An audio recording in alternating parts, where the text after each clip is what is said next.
So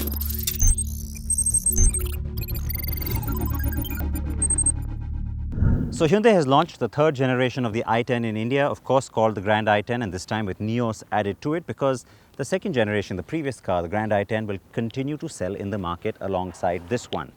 Right, so compelling prices, great features, and we've already reviewed the car and shared all its details with you. So what's left? Well, of course, it was time to see if it has the goods to take on its rivals. And so bringing in the key rivals, well, that's the important thing left to do. And so let's do that. Yep, we've got the Maruti Suzuki Swift and we've got the Ford Figo. Now, quick disclaimer here, Maruti says that its Swift is a segment higher than the Grand i10. We don't quite agree, and so which is why, of course, it's here as a part of the shootout.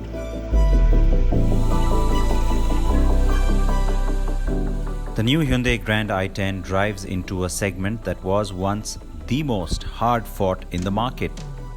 The development of the premium hatches over the past few years has seen all the attention go to the i20, Jazz, Baleno segment. But the volumes still come from here. Incidentally, when the previous generation drove in 6 years ago, it was crowned the NDTV Car of the Year 2014. So, the new car has a lot to live up to. The new Grand i10 Nios is a formidable product in that it takes the already high benchmark set by its predecessor to a new level. But since that car came, many others have followed too. Now you could argue that the Maruti Suzuki Wagon-R, Tata Tiago and even the aging Nissan Micra could have also been in this contest, but the most relevant rivals are here. The fourth generation Maruti Suzuki Swift, third for India, arrived at the 2018 Auto Expo. The car has impressed with its build quality, sporty dynamic and overall appeal. Plus the higher variants offer a lot of equipment. Just like on the Grand i10 Nios, dual airbags and ABS are standard too, but strangely, the Swift still doesn't have a contrast roof option, while some variants of the Grand i10 Nios do.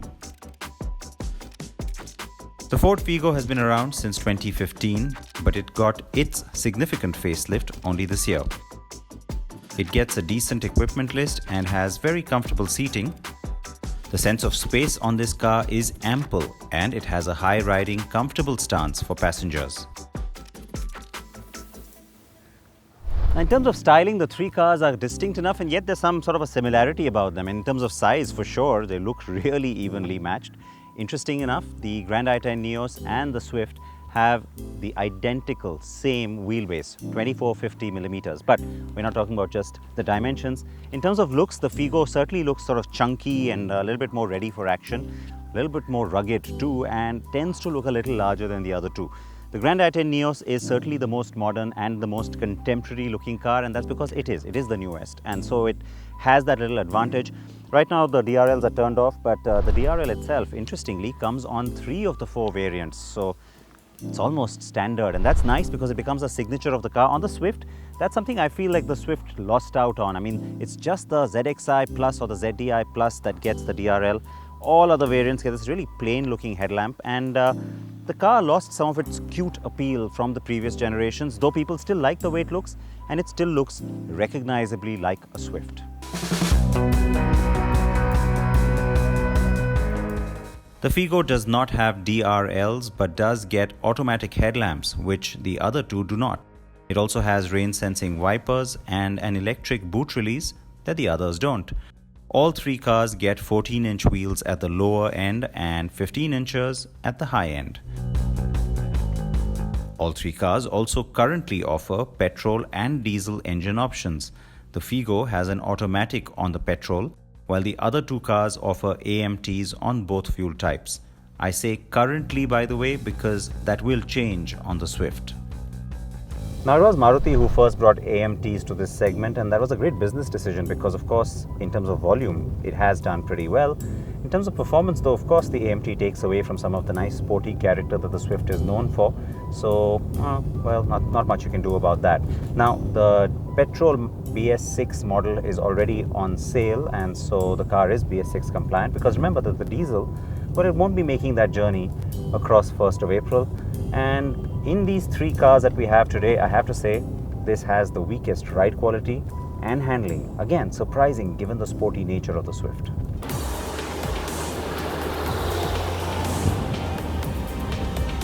The Swift is not the only BS6 petrol here. The Grand i10 Nios has also already made that transition, while the diesel will do so by early 2020. The same is true for both fuel types on the Figo, since Ford has said it will stick with diesels even in the BS6 regime.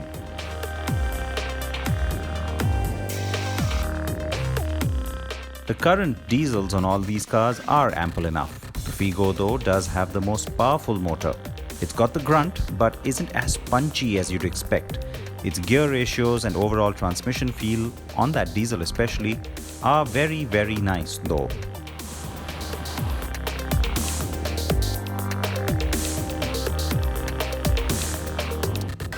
You definitely get a good sense of space in this cabin. That's always been a good USP of the Figo, but I have to say the chief USP remains its ride quality. It is absolutely great, especially for Indian road conditions, and really holds itself against its rivals in that department. Steering and handling also really good, and in fact these are some of the qualities of the Figo that I remember appreciating when the car first arrived. It's too bad that it has kind of gotten long in the tooth now, and doesn't quite hold out on the competition when it comes to other departments.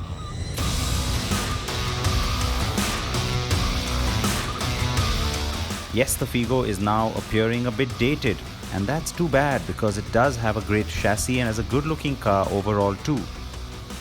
More so post that facelift that happened earlier this year. So, on to the newbie next.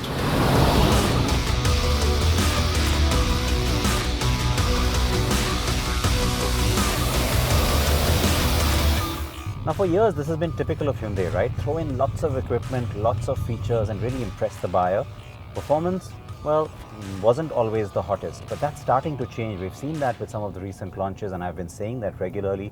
But it really comes down to this kind of a segment, right, where the constraint and the challenge is the greatest. And oh boy, have things turned around. I mean, in terms of ride quality, it's excellent. You've got a really precise steering wheel compared to the previous car. Handling is pretty decent too, and just the overall performance feel on this car is actually fun. I've had quite a blast driving it around today, and of course I have to say I do have the manual with me right now. But we also had an exclusive bit of information coming up on Car and Bike just this week about how the Grand i10 Nios will also have a 1-liter turbocharged, the GDI variant, coming in at the start of 2020. So if this is so much fun, I can't wait to drive that one.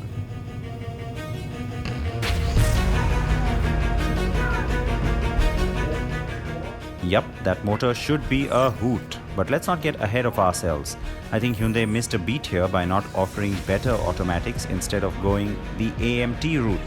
Sure, it's more economical, but a sophisticated gearbox could have really showed up the Swift and Figo by stamping the Nios as the most modern and technologically advanced one.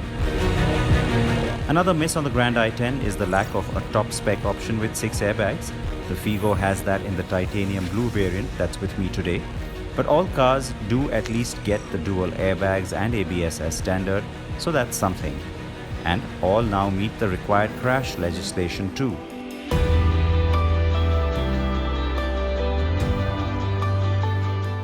The 3 cars tick a number of boxes for interior equipment. The Figo has a nice touchscreen with navigation and Bluetooth connectivity, but misses out on Sync and Apple CarPlay or Android Auto that its sedan alter ego, the Aspire, and crossover avatar, the Freestyle, do have. Yet that screen is offered on 2 of 3 variants. Maruti Suzuki has new Smart Play Studio infotainment now in the Swift 2, but it's only on the ZXi or ZDI Plus variants, like those DRLs. The car with me today is a ZXi AMT, and so no touchscreen at all. I think the ZXi and ZDI at the very least should get all this. The Grand i10 has the most appealing cabin. Light greys, patterned plastics on the dash and door trim, and a really smart and upmarket upholstery on the seats. It also has AC vents at the rear on 3 of the 4 variants, and a digital instrument cluster on the top 2. The top spec also offers wireless phone charging. All three cars have a start-stop button and remote key fobs, but only the Grand i10 Nios has keyless entry. The top spec on all cars do have a reverse camera, while rear parking sensors are standard across all variants.